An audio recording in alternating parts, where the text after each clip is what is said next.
Hey guys, welcome back with me again in this channel. On today's tutorial, I'm going to show you how you can upload a video on Facebook in mobile. So in here, I've already opened the Facebook apps on my phone.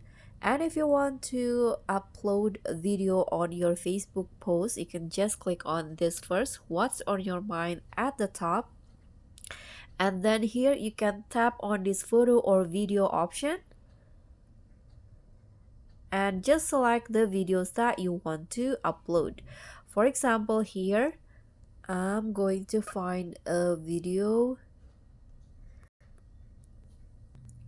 Okay, so this is the video that I want to upload. This one's right here. You can also edit it. You can add audio, text, effects, or stickers to the video. And after that, you can also add captions in here.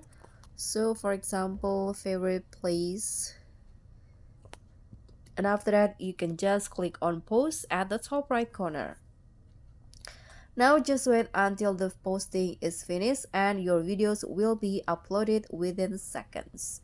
And that's all from me. Thank you so much for watching. Don't forget to like, comment, and subscribe. Also click on the thanks. Bye.